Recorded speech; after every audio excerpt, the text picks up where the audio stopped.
Good morning, good afternoon, and good evening, everyone, and welcome back to the first video of 2023.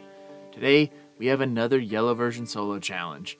I'm Droozee, and this run will be using a very strong Gen 1 Pokemon with Kadabra. Kadabra's particularly strong in Gen 1 for a few reasons, but I really don't think it's going to place in our top tier. Even though it doesn't have great overall base stat totals, coming in at the bottom half of Gen 1 Pokemon, the distribution is great for a solo run.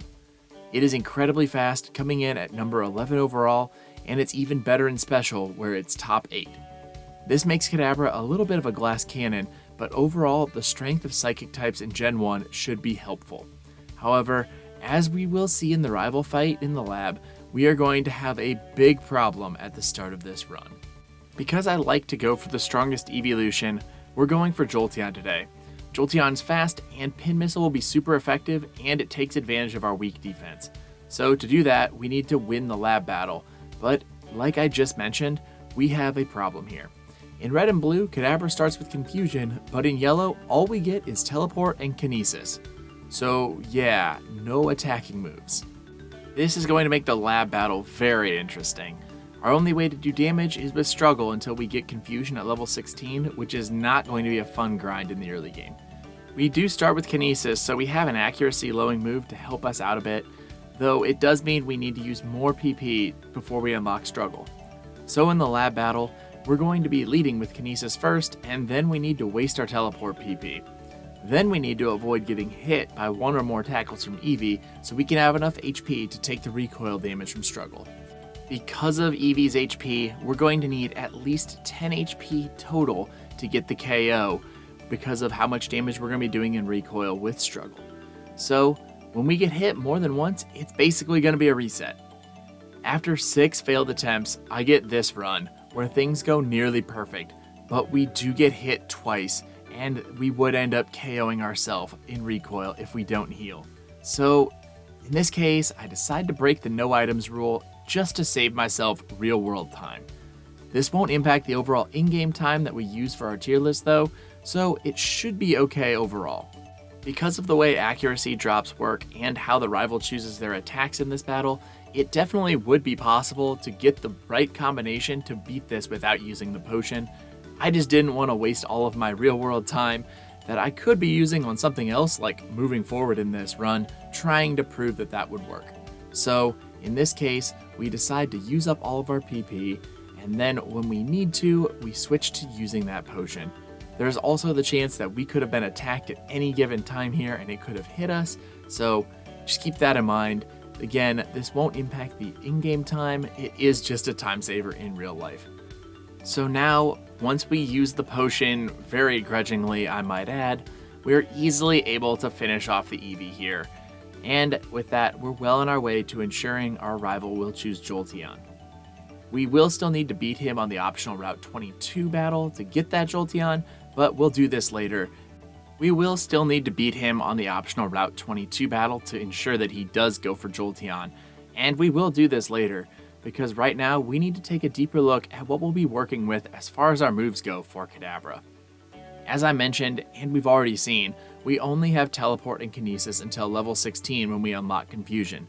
This means we will be really handicapped in the early game, but once we get to level 16, things will really take off with a fairly good early stab move in addition to being overleveled. We don't have a lot of variety in moves here, so at least the moves we have are Psychic types. The TM list is pretty long for Kadabra, but I don't think many will be too helpful other than the super fantastic Psywave. Jokes aside, Psychic might be helpful if we haven't already learned it by level, but unfortunately, we don't get access to any badge boosting moves.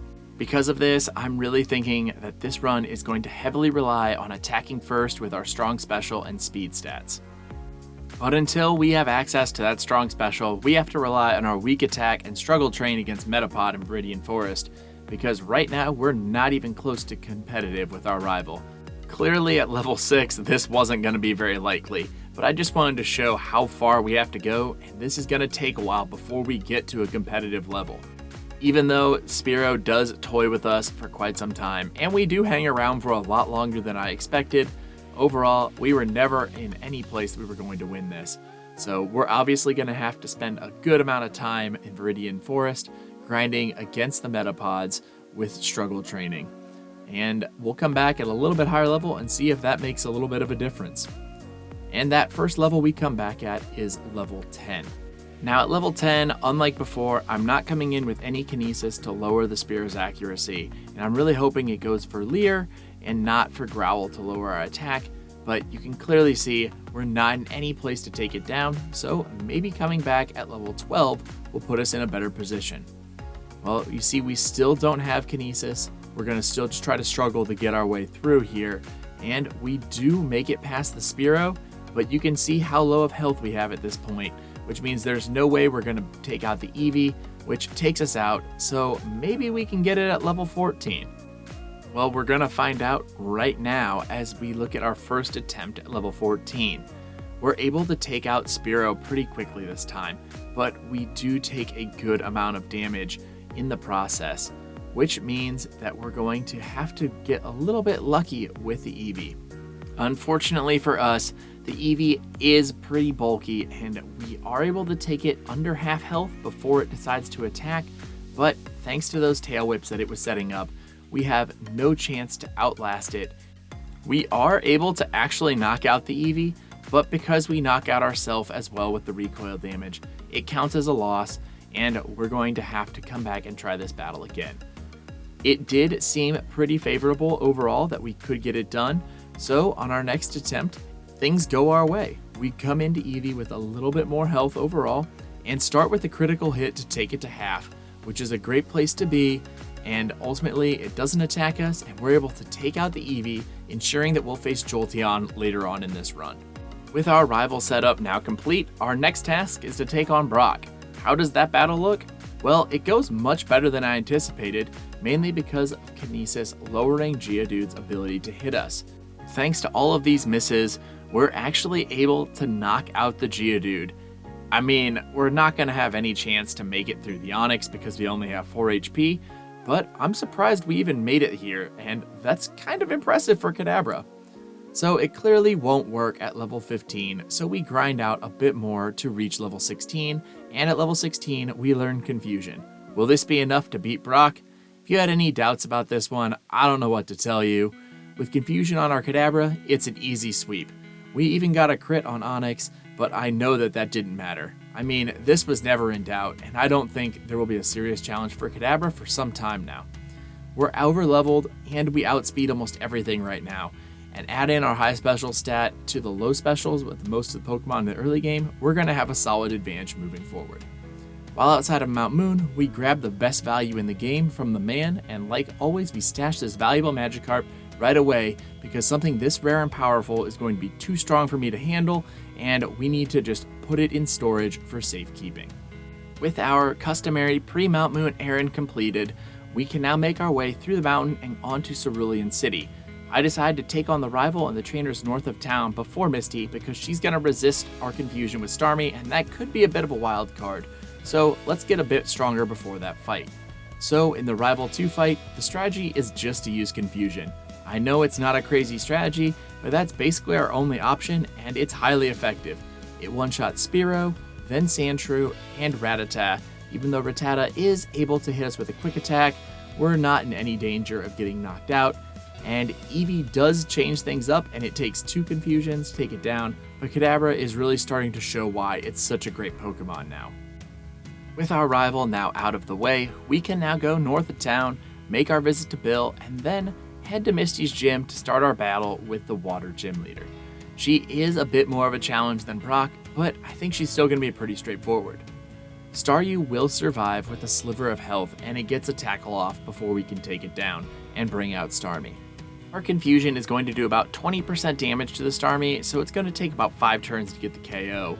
I threw a Kinesis in there on our second turn just for some extra insurance. I think I could have survived even if I got hit every turn, but the extra security paid off as Starmie missed a couple of times, which allowed us to get another win for our second badge. That was a pretty easy battle overall, and really that resistance from Starmie wasn't as big of a factor as I thought it could be. We can now make our way down to Vermilion City, but before that, we have to beat the Dig-stealing Rocket, and he gives us the TM for Dig. Kadabra can learn Dig, and I think I made a mistake by not teaching it to Kadabra here and instead teaching it to our Charmander. The reason I did this was to save time with overworld travel later in case I wanted to delete Dig from my moveset. It's also just a habit, but I think the extra power and type coverage would have been worth it. Instead, I decided to go for Body Slam as my main physical attacking move. Let me know if you think that Dig would have been a better strategy to use.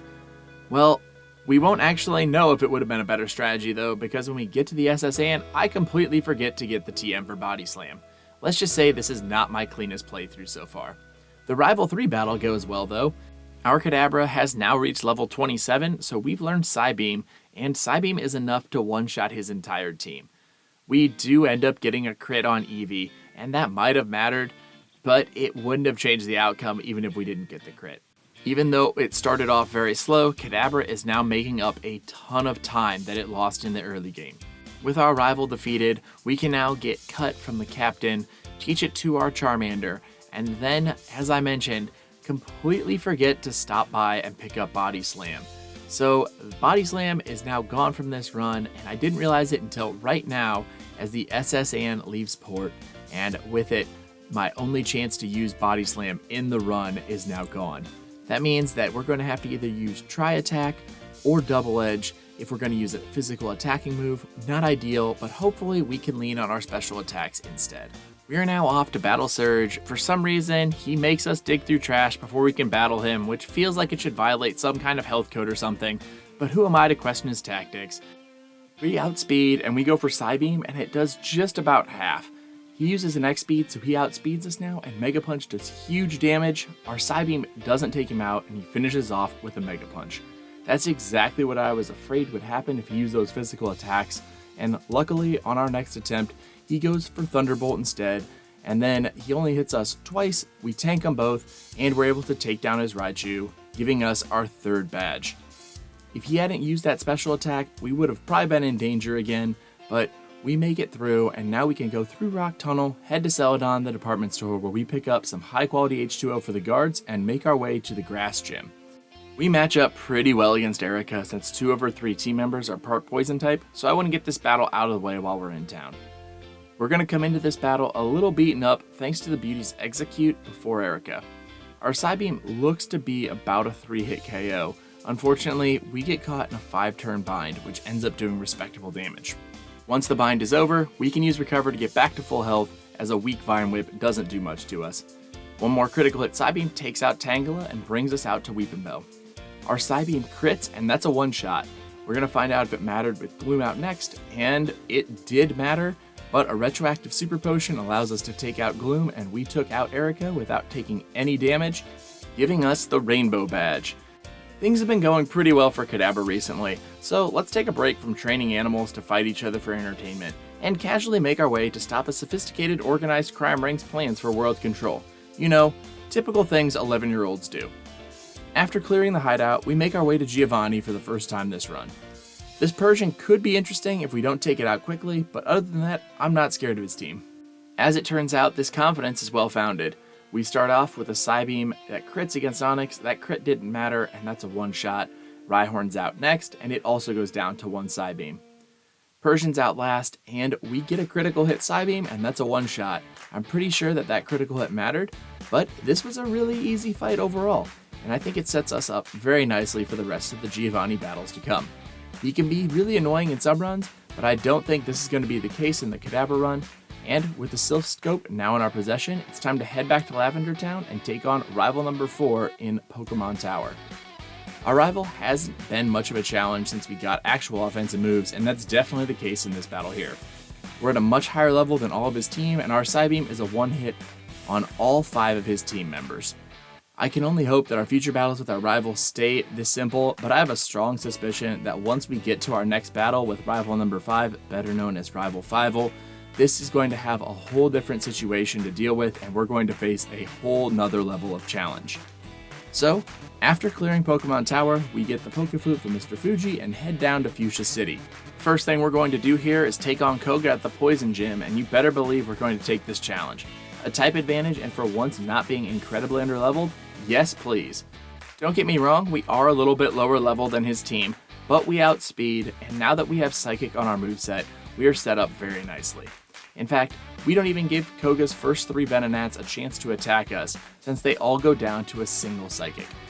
That's going to bring out Venomoth, and if we got hit with Leech Life, that could have been pretty scary because of our low defense, but fortunately we get a critical hit with our Psychic, and that takes it out in one shot, making another perfect gym battle.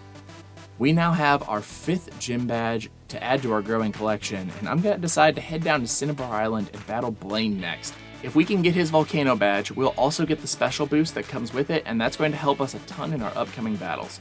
Ninetales is out first, and Quick Attack crits, and that does 2/3 of our health and damage. And then we take another Quick Attack before our Psychic crits, and we're in red health for the rest of this battle. We go for Psychic, and Rapidash growls, allowing us to get a critical hit to take down Rapidash and bring out Arcanine. Psychic looks to be a 3-hit, but we get a miss from Takedown before Blaine uses Reflect on his second turn, giving us the chance to take down Arcanine and get the win.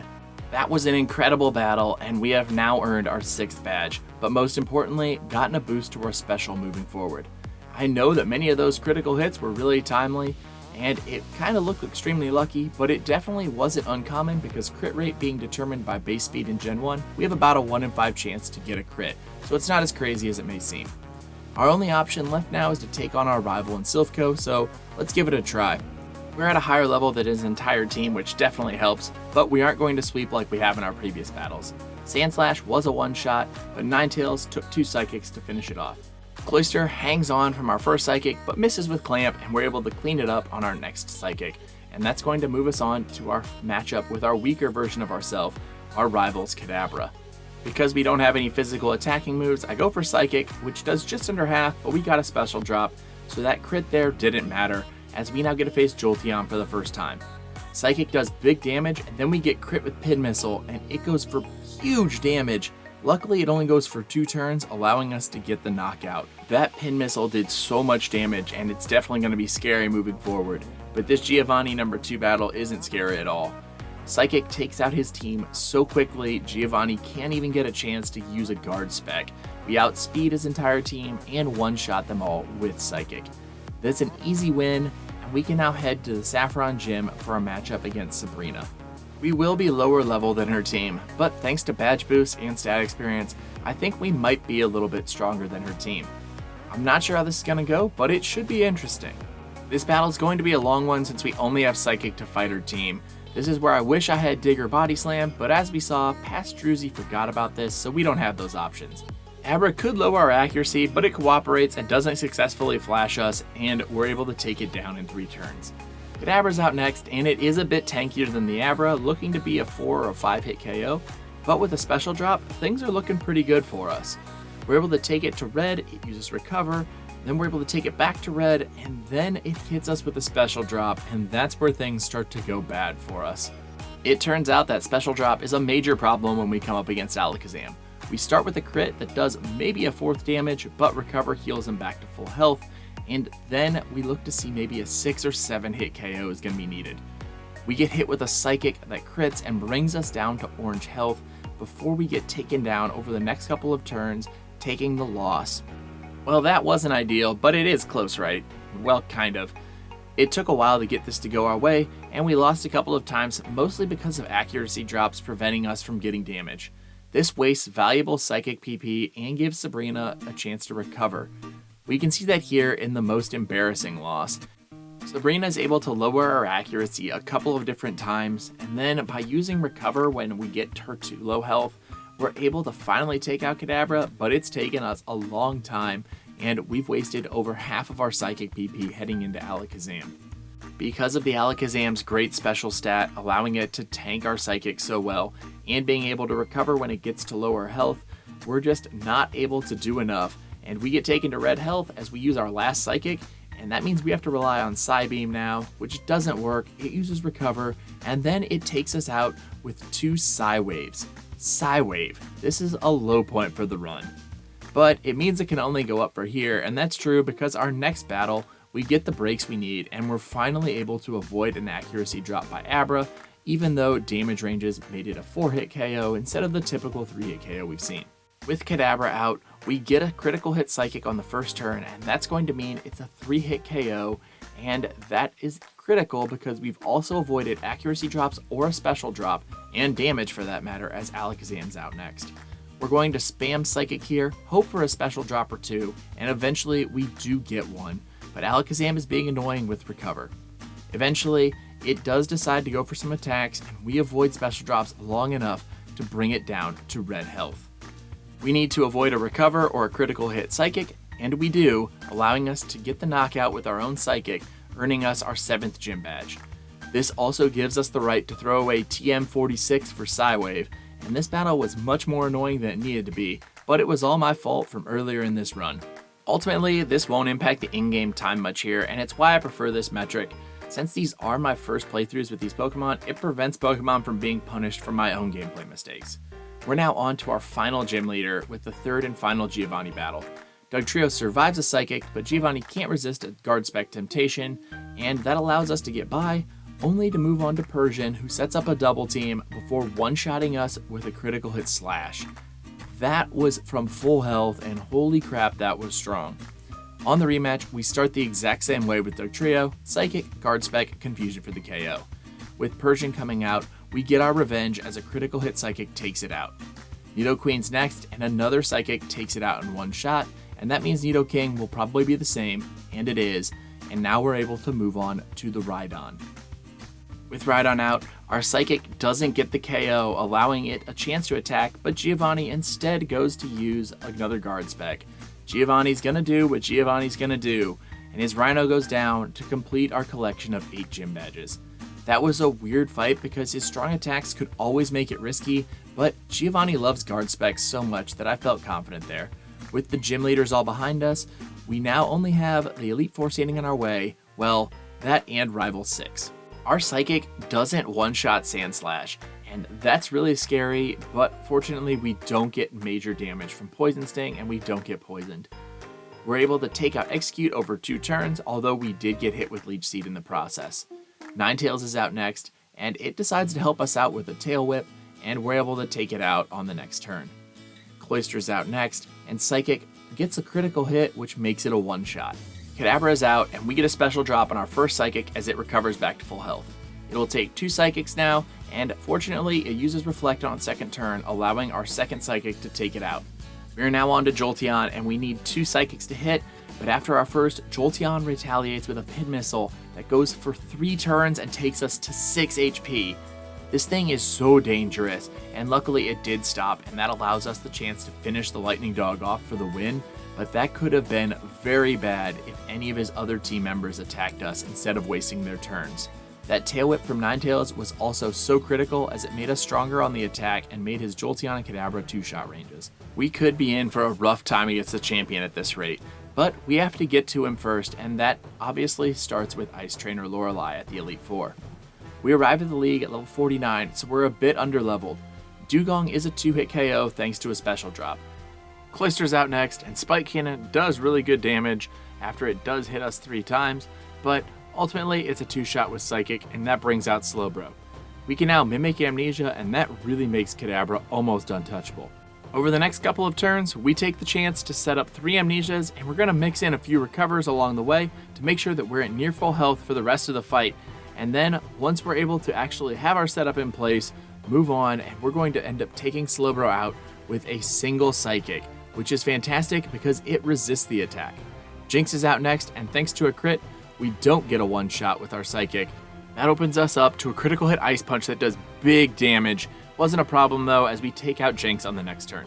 Lapras is out last, and I think Psychic will one-shot, but I go for Recover just for some insurance. It's immediately undone with a strong Body Slam from Lapras, so we switch to the offensive and one-shot Lapras with a Psychic, taking down the Lapras, winning us the battle.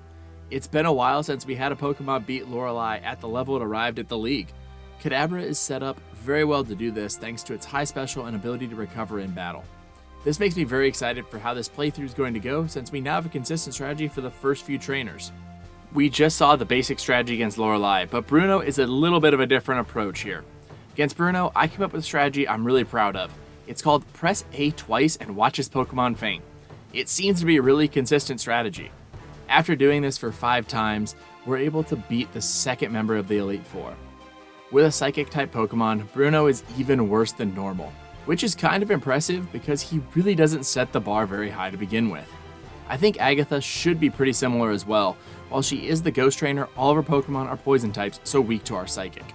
There's also a bug in Gen 1, hard to imagine I know, that makes Ghost moves not effective against Psychic instead of the other way around. This only impacts Lick, but it means that if we don't get a one-shot, we will avoid the annoying paralysis. Agatha's team starts well with critical hit knockouts on Gengar number 1 and Golbat. Not sure they mattered. Haunter went down easy and so did Arbok, bringing us to Gengar number 2. And Agatha's second Ghost does survive in red health, only able to retaliate with a weak Psychic, doing 20 damage, allowing us to finish it off on the next turn. Once again, Kadabra has a first try victory over an Elite Four member. These first Elite Four run-throughs are very rarely this strong. So Kadabra is showing off a little bit right now after that rough start with struggle training. With Agatha out of the way and another consistent strategy, we're now off to face Lance, and I'm a bit nervous here to be honest. His team is very strong with many physical attackers, and we don't have a type advantage. So let's see how it goes. Things start off pretty well with a special drop against Gyarados, allowing it to be a 2-shot as it misses with Hyper Beam. Dragonair number 1 comes out, and although we almost get the knockout, it's not quite there, allowing us to get paralyzed, and that is not a great place to be. Thanks to an earlier special drop, our Psychic was then a one-hit KO on Dragonair number 1, but it doesn't matter as Dragonair number 2 comes out, outspeeds, and finishes us off with a Hyper Beam. That went much better than I expected to go, and if we hadn't gotten that 10% Hyper Beam miss from Gyarados, I think that battle would have been much shorter. We will likely need to figure out a way to survive Lance's physical attacks because Dragonair is his weakest attacker and it made short work of us there. We do have plenty of rare candies at our disposal, and we're going to use a couple of these rare candies before our next attempt, coming in at level 54 instead of 52.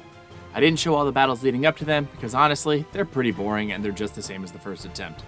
We've taught Reflect in place of Psybeam to give us a little bit of extra staying power, although we are still weak to critical hits. Against Gyarados, we're going to set up Reflect on the first turn, and then we go for Psychic, which is a consistent 2-shot, tank a Hyper Beam, use Recover while it recharges, and then finish it off with Psychic to move on to Dragonair number 1. The Dragon is out and takes big damage from Psychic, triggering a retroactive Hyper Potion before we hit it with a Psychic, then get a miss from Hyper Beam, allowing us to finish it off, and still in a really good position as Dragonair number 2 comes out, which goes down to a critical hit Psychic, which is fantastic. Aerodactyl's now out, we outspeed, we take it to orange health, and then a critical hit Swift takes us down. That crit bypasses Reflect, and honestly that was the biggest weakness to that strategy, but we knew it was a possibility. We come back in a few levels higher on the rematch, at level 58 this time. This battle was very similar at the start, Reflect, Dragon Rage, but then he went for Leer after our Psychic, which boosts our special, which is fantastic because Dragonair number 1, even with the crit went down, we find out it didn't matter as Dragonair number 2 goes down without a critical hit. Aerodactyl is out next, and we get our revenge as it goes down to a critical hit Psychic to bring out Dragonite.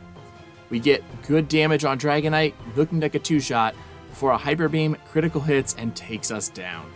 Well, that was frustrating, but I think we clearly have a path forward to the champion now. So we have to start back at the beginning as we do every time with the Elite Four, and I'm feeling pretty good we can make a competitive run here. I found that using a couple rare candies to start makes Dugong a consistent 2-shot as we start this battle at level 51. With a 2-shot on Dugong completed, Cloyster's out next and Psychic brings it to red health before Spike Cannon hits and gets a crit, and that one-shots our Kadabra.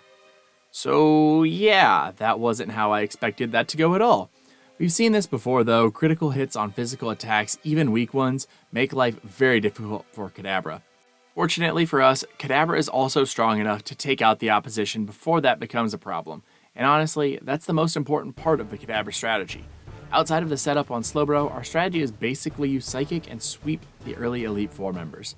Because of this, it isn't too interesting, and we've sped things up a bit here to get to the more interesting battles later on. I do want to show all of these battles though, as it is important to me that the Elite Four are able to be beaten consecutively and we don't have to save in front of them to rely on a more luck-based strategy. Bruno and Agatha though don't require any luck at all. The only opponent from Bruno and Agatha that isn't a one-shot from Psychic is the second Gengar on Agatha's team. Even that is so close to a one-shot that a single level would probably get the job done. It may even be a range at this point, not that it matters, so with the first 3 Elite Four members beaten, we're now back to Lance. I don't think we need to make any significant changes to our approach from last time, but we will go ahead and use a couple more rare candies, this time coming in at level 60 instead of 58. This should give us a bit more power, even though I think it was clearly possible at level 58. So with our preparations made, let's go ahead and see how the Lance battle goes. As always, we're going to start with Reflect, and that allows us to tank a Hyper Beam. On his recharge turn, we use Recover before we switch into Psychic. This is a 2-hit KO, so we do allow Lance to attack and uses Hydro Pump for the first time, and it actually does decent damage. It doesn't do enough though, we knock out the Gyarados on the next turn. Dragonair number 1 goes down thanks to a critical hit Psychic, and Dragonair number 2 comes out, and the same thing happens, another critical hit Psychic. So we're on to Aerodactyl, and we get a third critical hit in a row for another 1-hit KO. Dragonite's out now, and it goes for Fire Blast instead of Hyper Beam. We easily tank Fire Blast, and that's a 2-hit KO to finish off Dragonite and earn us our first shot at the champion. Those 3 critical hits in a row were less than a 1% chance to happen, so it's a little bit strange, but the first 2 didn't matter as we've already seen that the Dragonairs could be one-shot at level 58. We have a few more rare candies, but I'm going to hold off using them, instead just healing up and seeing how things go. Will Kadabra be able to get the win in the first battle against our rival? Let's cue up the champion's theme music and find out. Sandslash is out first. We're going to take the chance to mimic Earthquake on our first turn. This is going to give us a strong physical attack and type advantage later on. It goes for Poison Sting, which is best case scenario, as we then switch to Psychic and get the one shot with a critical hit that I don't think mattered. Alakazam is out next, so we know it can't do much to us. We set up Reflect as it goes for a first turn full health recover. Earthquake does really good damage as we take very little damage from a Psybeam. I decide to test out Psychic to see how much damage it'll do. Clearly it's worse than Earthquake, so we'll be sticking with that moving forward.